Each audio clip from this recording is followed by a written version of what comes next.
Hello, is this Jimmy Pearson? No, my name is Jimmy Greyhawk. My wife Connie kept her maiden name, Pearson.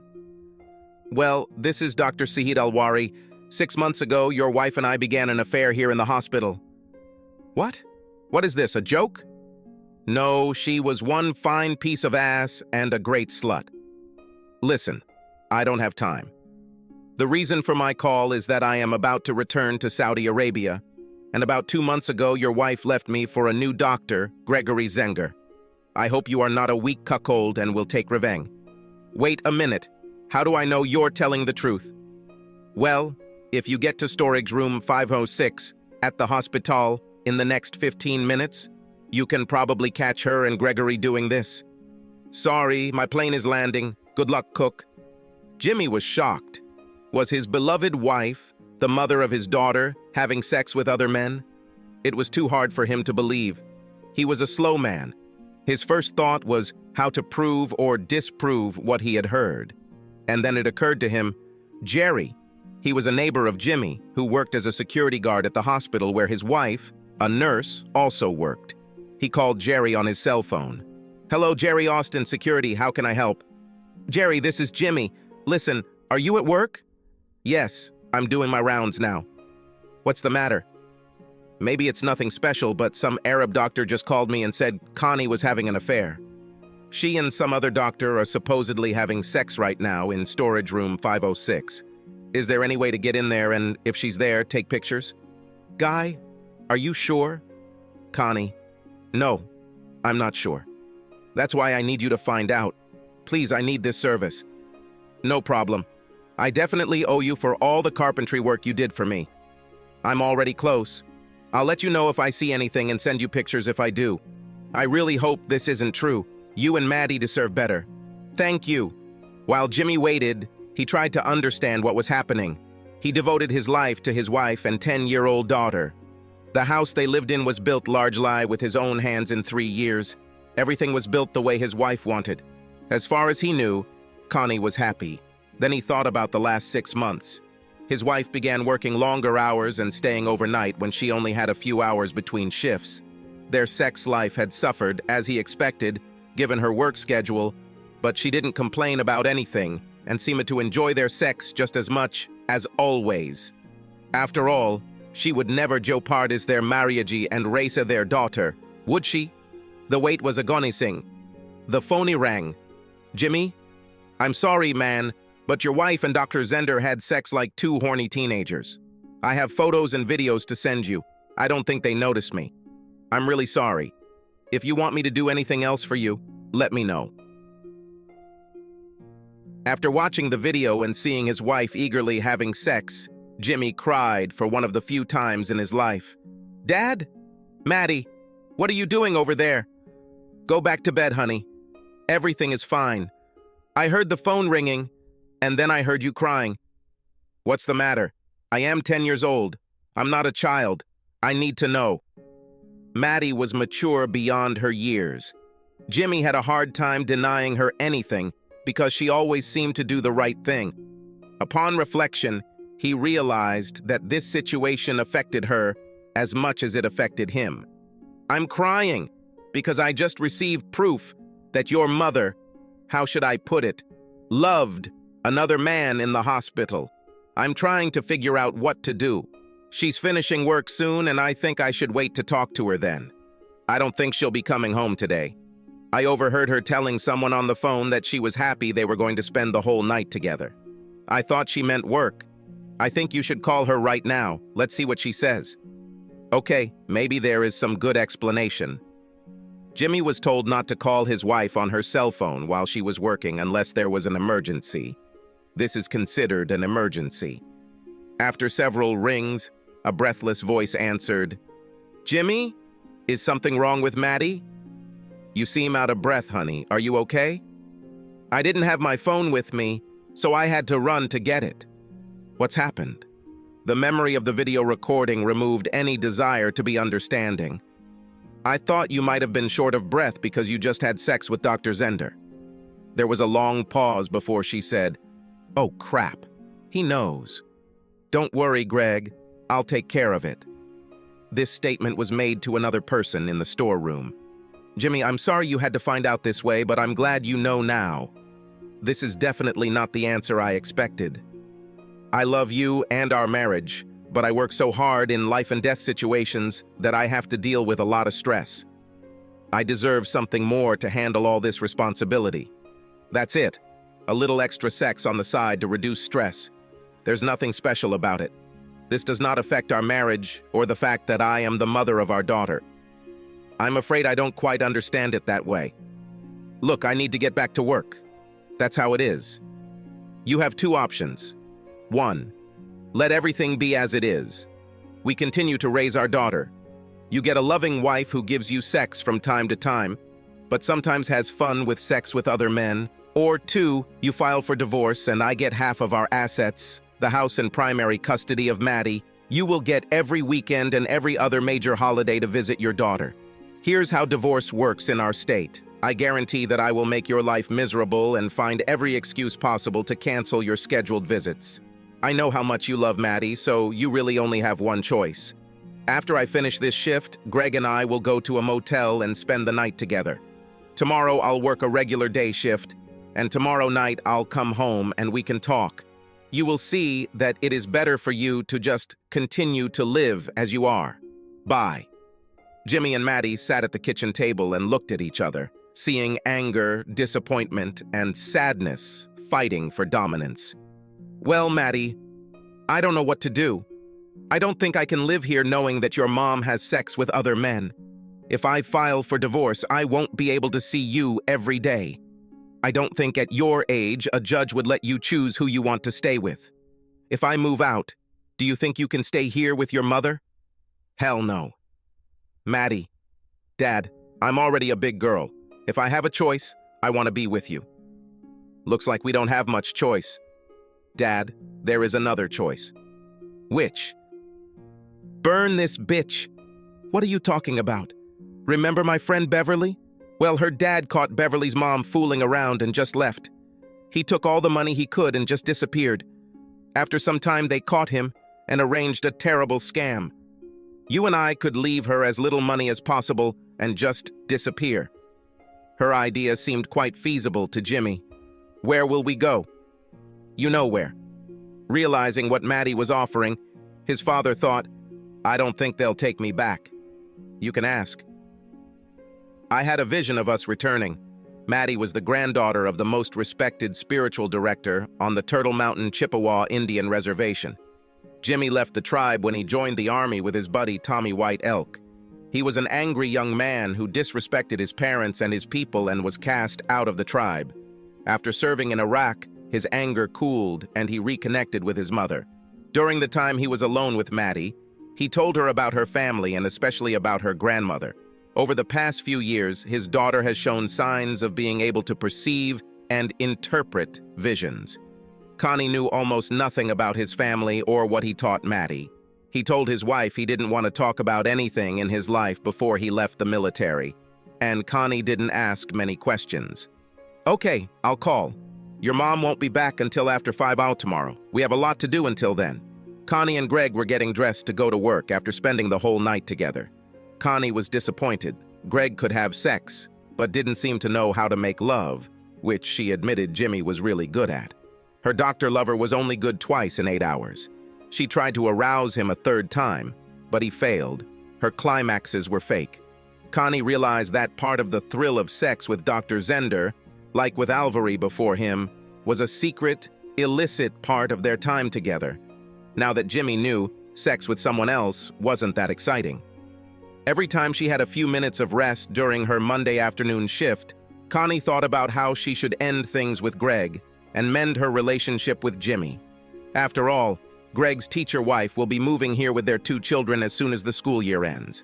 Connie could again become an exemplary wife, lover, and mother, and then, when everything returned to normal at home, find someone else for herself.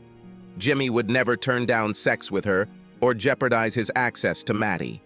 Connie left the hospital at the end of her shift and headed to her car in the company parking lot.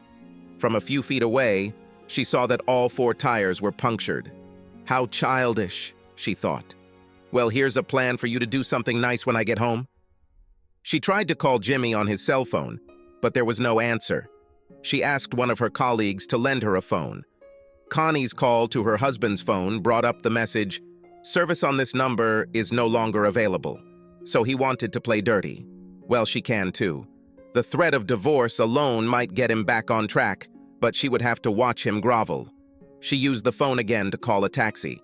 On the way home, she thought of various ways to punish Jimmy. As Connie turned into her neighborhood, she noticed a column of smoke, followed by fire trucks and police cars. Looks like one of our neighbors had a fire. The closer the taxi drove, the more clearly she realized that it was not her neighbor's house that was burning, but hers. Connie jumped out of the taxi, telling him to wait. As she rushed toward the house, the fire chief ordered her to stay away. "But this is my home. Where are my husband and daughter? Everything is all right with them?" "I think they're fine."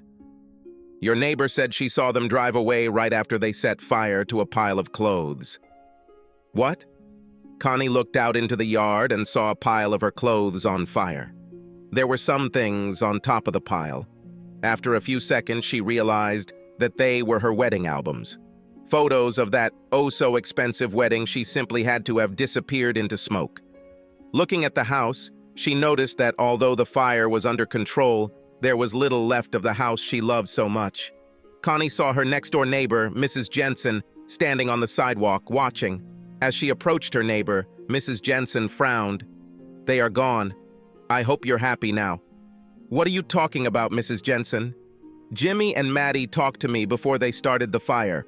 They wanted to make sure my home was not in danger. They told me what you did. I can't believe you could treat this wonderful man and precious little girl so horribly. I hope it hurts you for a long time. It's just a misunderstanding." "Wait, are you saying that Jimmy started the fire? But he built this house with his own hands. This was our home, our beautiful home. Where are they? Your husband told me that since he built this house, he can destroy it." "It was just a house." Jimmy said, "A home stopped being a home when you decided to stop being a wife and mother. He burned the house. You burned the house down. Jimmy and Maddie are gone, honey. They plan to disappear to a place where you will never find them, and I hope they succeed." With these words, Mrs. Jensen shuffled away.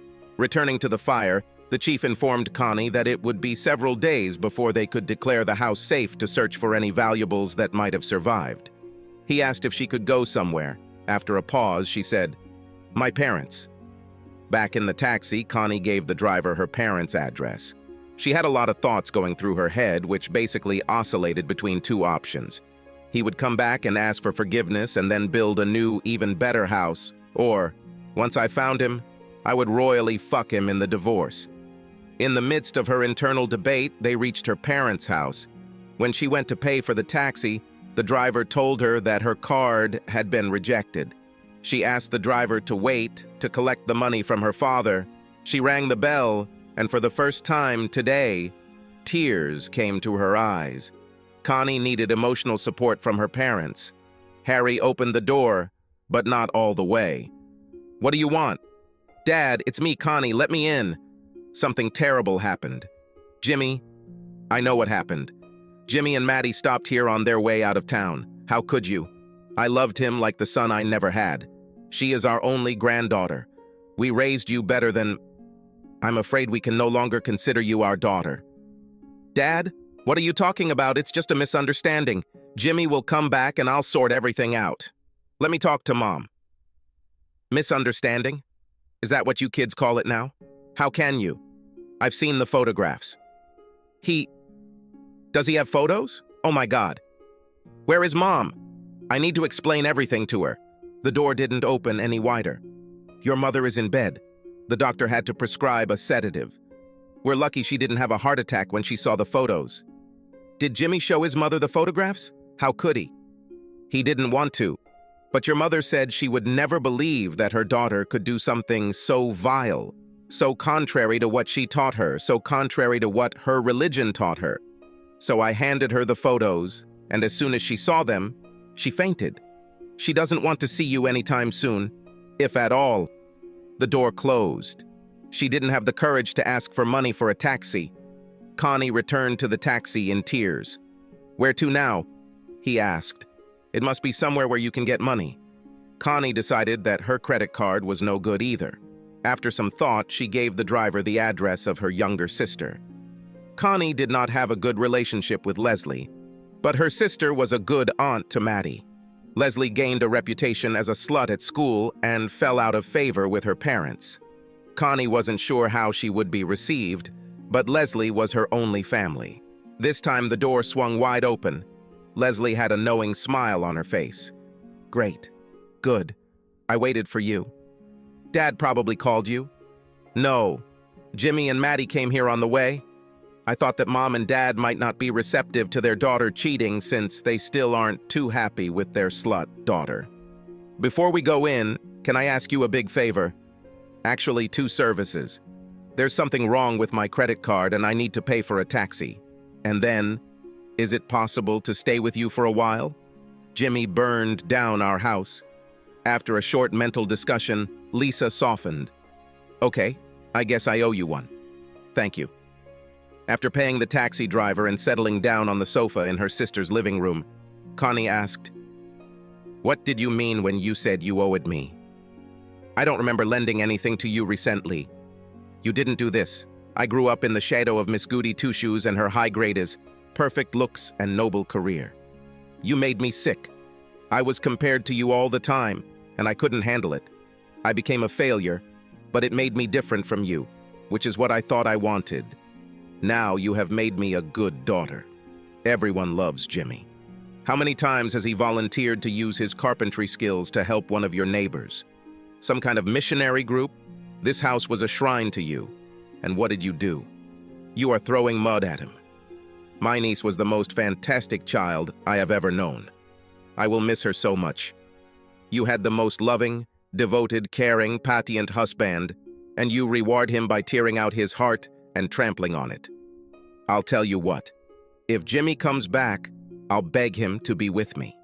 As much as I enjoy a variety of lovers, I would give my life and become the most devoted lover or wife the world has ever seen. You are a stupid, selfish, arrogant bitch, and I hope you suffer as much as he does. Don't be so subtle about your feelings for me," Connie said sarcastically. "You don't understand how much pressure I was under, how stressed I was. I needed it, and I deserved it. So I got some extra sex. Nothing important. Jimmy blew it all out of proportion. He overreacted and will pay. You need to go to a psychotherapist. The planet you live on is several million light years away from the planet everyone else lives on. There's no way to forgive what you did. It was just sex. It was adultery. It was a betrayal. Besides, you told him that he had to accept the fact that he was a cuckold, or you would keep him away from your daughter. They might as well have cut off his genitals and forced him to wear them around his neck. No real man will put up with what you do. And Jimmy is a real man. You can stay here for a while so I can enjoy your suffering." Well, at least now he can't do anything else.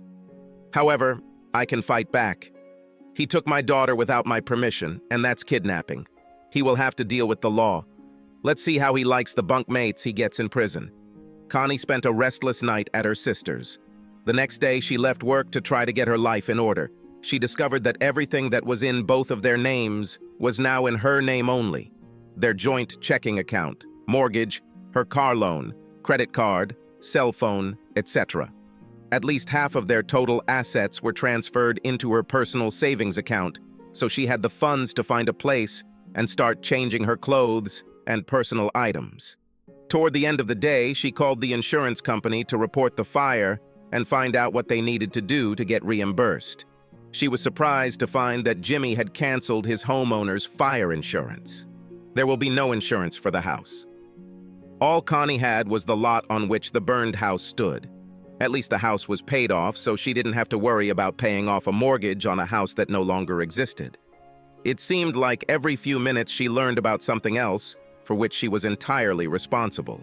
She wasn't used to dealing with such minor problems. Jimmy took care of these details. Connie began to understand how much Jimmy contributed to their life together. Connie realized that she had mixed up a missing person report and a child abduction report. While a missing person could only be reported 48 hours after their departure, a kidnapping could be reported immediately. She went to the police station. The desk sergeant was very attentive when she said she wanted to report a kidnapping. Who was kidnapped? My 10-year-old daughter, Madeline Ray Pearson. So you are the mother? Yes, Connie Pearson. Is there a father? Yes, Jimmy Greyhawk. He kidnapped her. The sergeant's demeanor quickly changed. Jimmy Greyhawk, carpenter? So this is a custody dispute? Part of a divorce? No, he just took it and left. Didn't he burn down his house before leaving? Now a smile appeared on his face. Our house. He burned down our house. It's not funny. I'm sorry. Jimmy just made a lot of men happy with his daring gesture, especially those whose wives cuckolded them. Where? How do you know about this? I talked to the police who were at the fire. Plus, it's a small town. Rumors spread quickly. So will you help me or not? Connie asked. I'll do my job, the desk sergeant whispered to himself. It's a pity that you didn't make yours. Jimmy built a ramp for my mother so she wouldn't have to go to a nursing home. I'll do my job, but don't expect any favors. While Connie was seething with anger, the sergeant received the required uniform. Okay now, when did he allegedly kidnap his daughter? Somewhere between Sunday evening and 5:30 Monday evening. It's pretty vague. Well, I returned home after being on duty at the hospital only on Monday evening. That's when I found out. Do you have any idea where they might have gone? Not really. Jimmy never talked much about his family. He is Native American. He probably could have returned to the reservation. This is useful information. Which tribe and which reservation? I really do not know. There aren't that many tribes there, are there? Could you send out a patrol force or whatever you call it and ask the local police to look for him? I think there are more than 300 of them. You don't know much about Indian affairs, do you? Indian territories are almost the same as a foreign country. Most of them have their own system of government, so requests from whites are not treated in the same way as in other parts of the country. We could make flyers and see if the Interior Department would send them to the reservations. Do you know anything that could help narrow down my search? Not right away. Wait a minute. His boss served with Jimmy in the army. He might know something useful. Okay, go and talk to him. He might have a better reaction to you than the police. Meanwhile, do you have the latest photos of these two? Not with me. Jimmy was the one taking the pictures. Most were burned in the fire. Are you saying that you don't have a photo of your husband or daughter in your wallet or on your mobile phone? Wait, I have a photo of Maddie on my phone. Although she is already several years old, now she looks completely different. I think that tells us a lot about how you feel about your husband and daughter. He sighed. Sorry, but I really like Jimmy. Surely your parents have some recent photographs. Bring them when you get them. I'm too busy to worry about keeping photos in my wallet. That's what albums are for. Returning to work for the first time since the fire, Connie quickly noticed a change in the way others greeted her. There were no smiles. No one spoke to her unless she spoke first. Staff who usually called her by her first name now addressed her by her last name. After several frozen exchanges, Connie called Sheila aside. She had worked with Sheila for over 5 years, and they had what Connie would call a friendship. What's going on, Sheila? Why am I being treated like I'm toxic? That's a good description of how we feel. You're poisonous. We all know what you did with the doctors. We thought your husband must have known about it and was pleased. Thank God he wasn't as weak as everyone thought. The head of security let us know what kind of person your husband was. War hero and all that. And then there's your daughter. Equally important, doctors and nurses who fool around on duty put patients at risk. Several times I was unable to reach you when you were supposed to be on duty. One time you even had a drop of mail seed on your face. Don't get me started. Either way, we'll do our job, but don't expect any favors from us. I'm over it. Sheila walked away. War hero? Jimmy was not a war hero. He is a carpenter. Someone is spreading lies. The next day, Connie didn't have a day shift, so he went to Jimmy's boss and friend, Milton. Connie pulled into the construction company parking lot and saw the space in front of the office sign. Entering the building, she walked up to the counter where Jimmy's boss stood. Hello, Milton? Is Jimmy working today?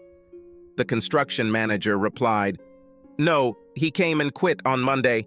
If he weren't such a good friend, I would have told him off for leaving without warning. After what he told me about what you did, I not only understand, but I support him 110%. Anything else? I'm busy. Do you have any idea where he and Maddie are? No, and if he had known, he would not have said it. You don't understand what I owe to this man. Milton thought he had tears in his eyes. Someone said he was a war hero. Wasn't he just a carpenter in the army? That was his story, to keep people at home from worrying, said Milton, chuckling. He was on the reconnaissance team. Because he was a Native American, they considered him a scout. His job was to lead any missions. Jimmy was the first to receive fire. Whatever guardian angel was watching over him must have been working double shifts. I can't tell you how many times he went into battle and came out without a scratch. He saved my ass several times. Did you know he earned both a bronze and a silver star? He didn't tell me anything about it, Connie insisted after a pause. You mentioned that he is Native American. Do you know what tribe or reservation he's from? Again, I don't know. I won't say. The only person he talked to about Indian affairs was his best buddy, Tommy White Elk. Where can I find him? Probably in the great hunting ground in the sky. Tommy was killed just before he and Jimmy were due to return home. But it's not Jimmy's fault. He dragged Tommy's wounded body through the crossfire and then returned for the other two. Tommy was already too far gone by the time he was taken away. For this, Jimmy received a silver star. And now I really have to go. Connie thought, great. Now I find out that I cheated on a war hero. I'd rather not say, at least it can't get any worse. Why didn't he ever tell me about his life before he left the army? I wish he was here to ask him. Damn, I was such a fool. The next day, when Connie showed up for work, she and Dr. Zander were called into the administrator's office. They said nothing to each other, deciding that the conference would not benefit them. Mr. Chambliss greeted them curtly. It has come to my attention that you two were having sexual relations on hospital grounds during business hours. Apparently, I'm the last person in the hospital who knows about this. When I first heard about this, I was inclined to place a letter of reprimand in your professional files. After calls from every hospital board member asking what I was going to do about this situation, it became clear that if I didn't fire you, I would be fired. In fact, my job is still in jeopardy, thanks to you. So you both stop working immediately. Security guards are waiting outside my door and will take you to your lockers to collect your personal items. In addition, you will both report to the licensing board for your profession. Based on previous similar cases, I think your licenses will be suspended for at least 1 year. Hopefully, the sex was good enough to compensate for the shame and humiliation, not to mention the loss of income you both took on. Now get out of my office. As they were leaving, Gregory approached Connie. Your asshole husband sent a letter and photos to my wife. Thank you very much, bitch. I never want to see you again. By the way, you may have a great body, but the sex wasn't that great. After emptying her locker, Connie sighed. No job, no home, no husband, no daughter, no friends, no family support to speak of. All I have is myself. What should I do now? While on the road with Maddie, Jimmy made the call. Hello, Turtle Mountain Nature Reserve. Hello. Can I talk to Hank Garcia? Wait a minute, who's calling? Perhaps it will be better if I don't tell. Okay, I'll see if he answers the call. A good minute or two of silence on the phone. This is Hank Garcia. Tell me who it is, or the call will end now. Hank, this is Jimmy Greyhawk. I want to come back. You have the nerve to call here. You are not welcome here. Wait, don't hang up. The Cloud Maiden's granddaughter is with me. After a few seconds of waiting, Hank continued. How old is she? Does she show any abilities? Maddie is 10 years old and started having visions a couple of years ago. She was the one who saw us returning. You know that very few people would agree to take you back. I know, but I have changed. I was a brash, immature, stupid fool who had abandoned my family and people. I can only beg the tribe for forgiveness. I'll be honest with you. Hank replied. If you didn't have a granddaughter, Cloud Maiden, I wouldn't even raise the issue of your return to the council. There is still no guarantee that they will even agree to accept you. As you said, her name? Maddie. This is short for Madeline. My mother, Cloud Woman, foresaw that I would have a daughter, and she helped me overcome my unreasonable hatred of my family and my people. She knew she wouldn't be here to teach her granddaughter, so she told me something I could do before returning her to be trained by the elders. She is young but very mature for her age. I can talk to the council, Hank suggested. Can you be here the day after tomorrow, 7 p.m.? What is your number so that I can tell for sure whether you will come or not? We are on the road that now goes north. We should be there by then. Jimmy gave Hank his number and hung up. Maddie tried to reassure her father. Don't worry, Dad. Cloud Woman will be with us. Jimmy received a call, and the council agreed to meet with them as soon as possible. The elders who remembered Cloud Woman were convincing enough to at least allow Jimmy to plead his case before the council. Jimmy and Matty met with the Turtle Mountain Council. Matty caught the men's attention. Questions started pouring in. What powers did you experience? Do you agree to study with a healer even if it means that you have to part with your father? Prove to us that you have the power of vision? Maddie was confused by these questions and gave short, honest answers. She admitted that she could not provide evidence of any skills. She was thanked and released. The healer, Little Dove, arrived and spoke with Maddie before the council meeting. What do you think about the abilities a little girl might have? Asked one of the council members. Cloud Woman was my spirit guide, and I felt her presence many times. Her spirit is strong in her granddaughter, but there is too much of the white man in her now. It will take a lot of work to figure out if she might be a strong connection to the spirit world. Do you think we should let her stay? Definitely. I would welcome a challenge from the teacher, and she seems very eager to learn. However, she made it clear that she and her father had entered into a package deal. You will have to accept both into the tribe, otherwise she will not stay. After the healer left, the council members were in full agreement that the girl would stay, but they were still reluctant to let Jimmy stay. Unable to reach a consensus, the council asked Hank's opinion. Hank invited them both to stay, but on the condition that Jimmy make some kind of apologetic gesture towards the tribe. If Maddie turns out to have no ability, they should both be sent away. Jimmy thought for a long time about what kind of apologetic gesture would be enough. He knew how to do carpentry, so he looked to see if the tribe needed to build something. He noticed that the medical clinic was in poor condition. The building was old, dirty, and plaster was falling off the walls. If people weren't sick before going there, they'd probably catch something there. A new clinic building would be his gesture. The woman who taught Maddie joined his daughter in choosing the best place for healing. Then the council had to approve. All that needed to be done now was to build it. Jimmy made a plan. This was not difficult, since he did most of the work on building the clinic in Nicaragua during a business trip. This time he had to buy all the materials himself. Then he had to build a clinic. The tribe had to watch Jimmy build the clinic. He didn't ask for help. Nobody offered to help. It took several months to build it, but it was built correctly. There was a blessing ceremony. From this point on, Jimmy was conditionally allowed to return to the tribe, but he was still on probation. Not everyone agreed with the decision to allow him to return. One night, Jimmy was captured while walking back to where he and Maddie were staying. He was stripped and flogged with green branches from a bush with large thorns. Now they will not only hurt, the scars will remain forever. They wanted Jimmy to understand that the punishment for betraying the tribe would last forever. Jimmy didn't cry the whole time. He trudged toward the house where Maddie applied ointment to his wounds. Maddie wanted revenge, but her father said that what they did was necessary to make some people believe that he had been punished enough. Several years have passed. Jimmy found a carpentry job at nearby oil fields and in the city. He traveled to work daily with several other men from the tribe. It was good money. During this time, flyers appeared with old photographs of Jimmy and Maddie, saying that they were missing. There was nothing said about the kidnapping.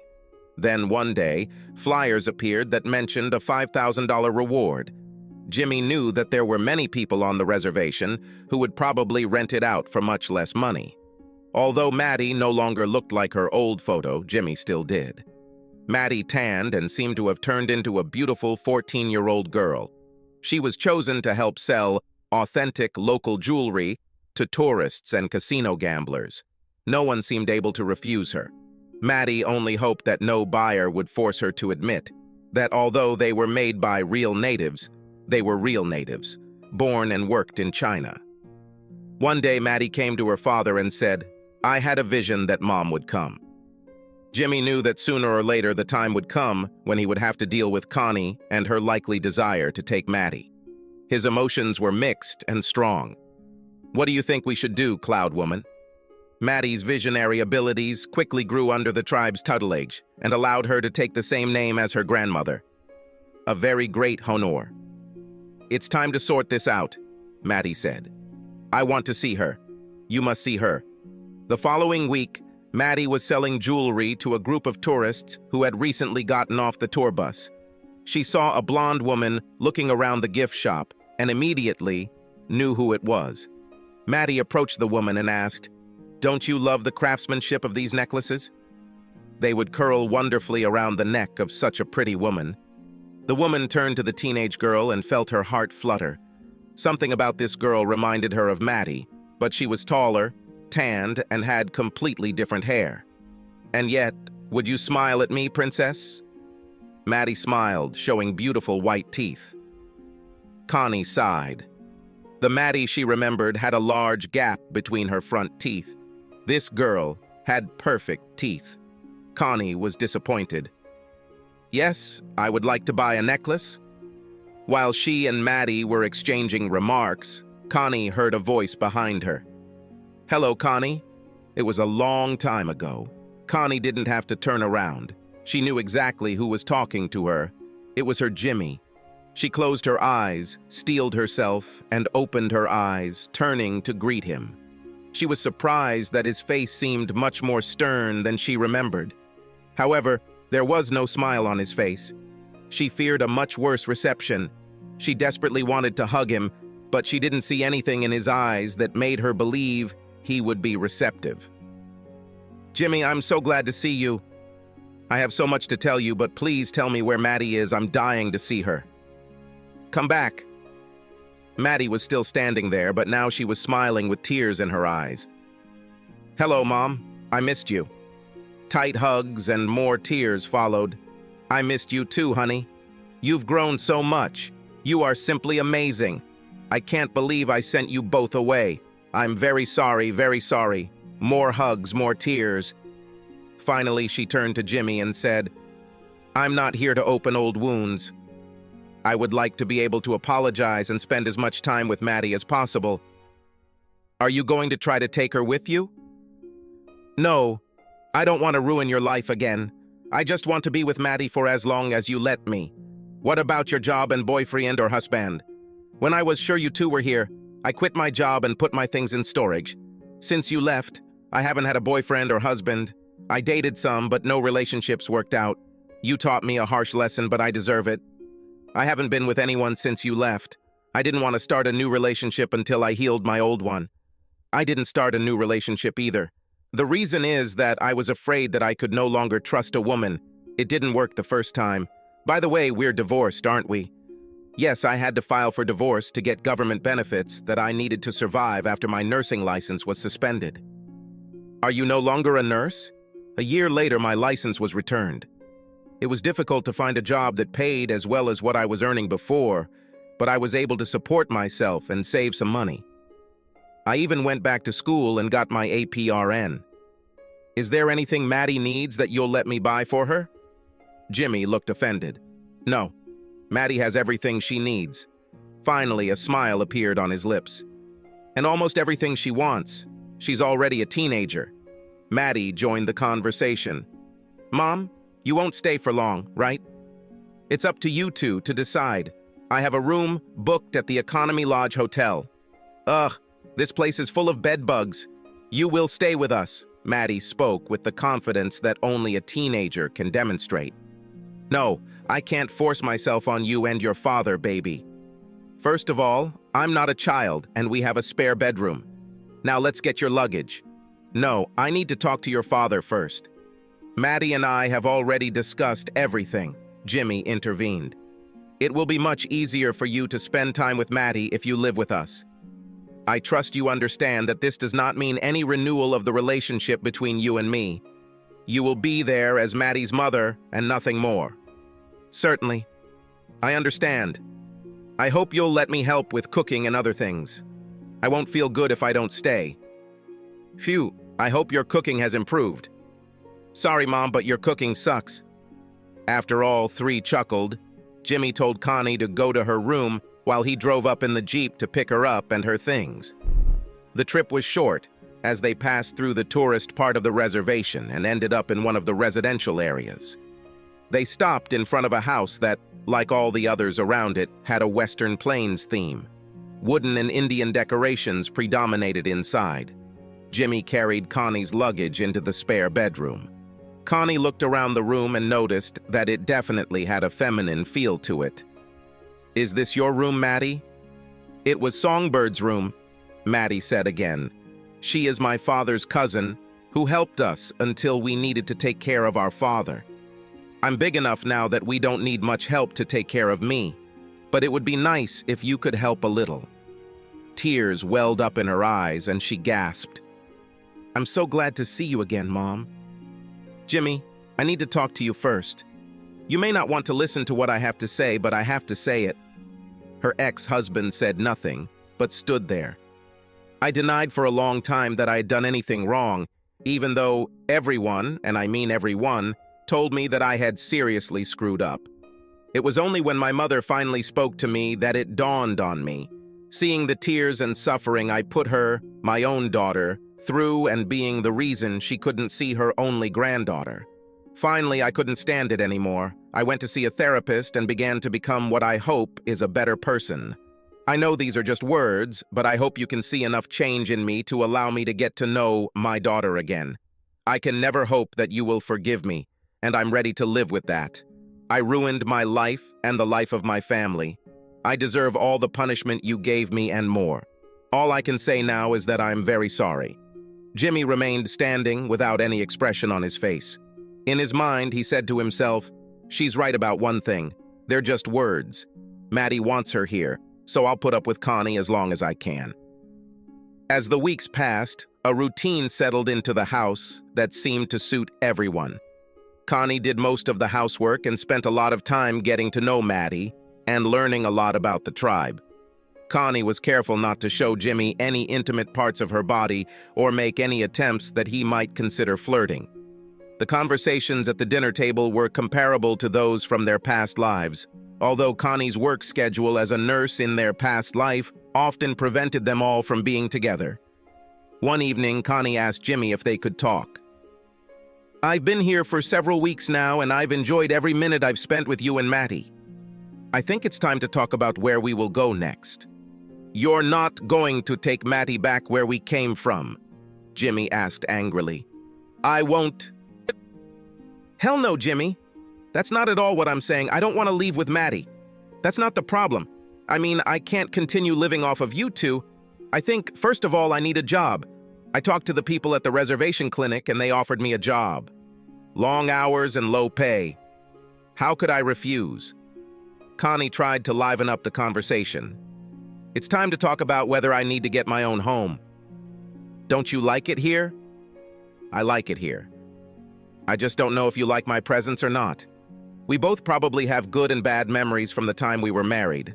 But watching you, I couldn't understand whether you wanted me to stay here. Sometimes you look happy, and sometimes you look like a man who is ready to burn down the house he built with his own hands. I'm asking what you think would be better?" Jimmy didn't allow himself to think about the future. He took every moment on its own. His heart was protected from ever trusting her again. However, Connie seemed to really change and was as good or better than when they first got married. "I think I need to think a little more. Maybe it would be easier for you to make a decision if I weren't here. There's a room for rent in Montana that I can afford, and it's not that far away. Tomorrow I will move my things there. Whatever you decide, I want you to know that I will always be grateful to you and Maddie for allowing me to be a part of your life again, even though I can't say I have the right to. Later that night, Connie woke up to the sound of crying. Ignoring the fact that she was only wearing a small nightgown, she rushed into Maddie's room. Opening the door, she saw that her daughter was fast asleep. Turning around, she realized that the crying was coming from Jimmy's bedroom. Connie approached his door cautiously. The door opened quietly, and she saw Jimmy sitting on the edge of the bed in his underpants, holding his head in his hands and sobbing. She came over, sat down next to him, and began to cry too.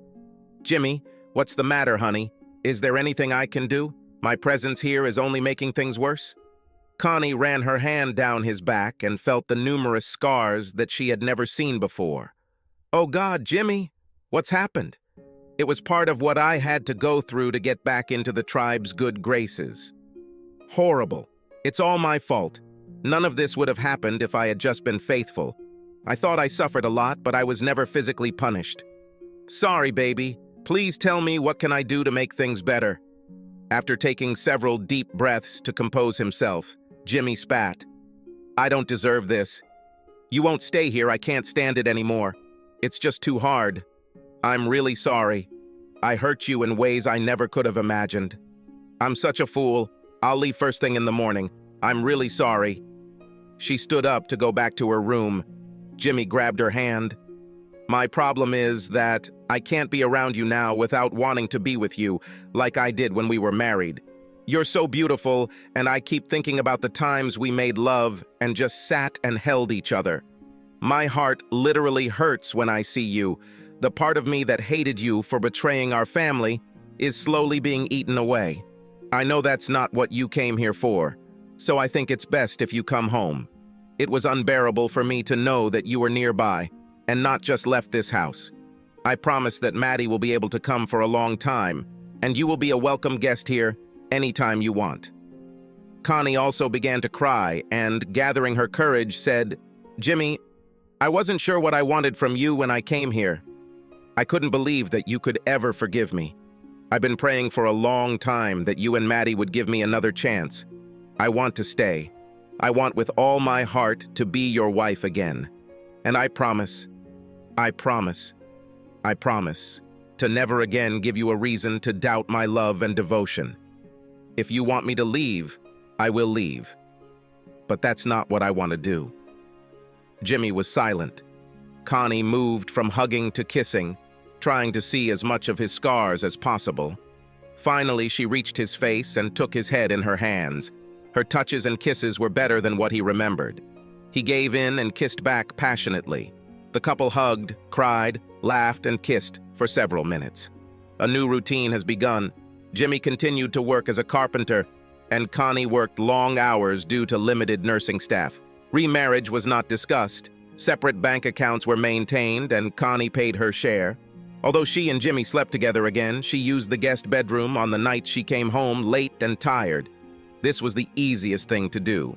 Maddie went to school and continued to work with her spiritual director. In some ways, it seemed like the old days were back, just with a Native American background.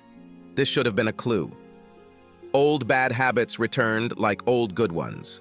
One day, Jimmy returned home early due to bad weather, and no carpentry work was needed indoors. He was there to greet Maddie when she returned home. "Hey, Maddie, you're a little late, aren't you? Have you stayed anywhere?" "Yes, Dad, we need to talk." "I don't like the sound of that. Problems with a boy?" "No, problems with a woman." Jimmy's first thought was that she was going to come out as a lesbian, but he quickly dismissed that thought. "She talked too much about boys." "What or who do you mean?" "It's Mom again." Horror struck Jimmy in the heart. "No, not again. Did you see something in the vision?" "No, this time with my own eyes. I went to my mother's clinic for a minute and saw her leaving the room with Dr. Patel. He forgot to zip up, and his mother was wiping something from her mouth. I went to the front door, opened it, but didn't come out. I acted as if I had just walked in.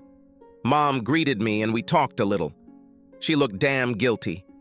We said goodbye, and I again pretended to leave. I was standing right outside her office door when she said to Dr. Patel, 'We have to be more careful. I heard them kissing before I left. Jimmy withdrew into himself, as he often did in stressful situations. Maddie changed the subject. Talking about visions, I'm losing my strength. Looks like puberty might mess them up. My spiritual director warned me about this. Soon I will be useless to the tribe. You know some council members will want to kick us out. I've enjoyed our time here, but I think we can leave without feeling guilty. I've made some good friends, but you're the only one I can't lose.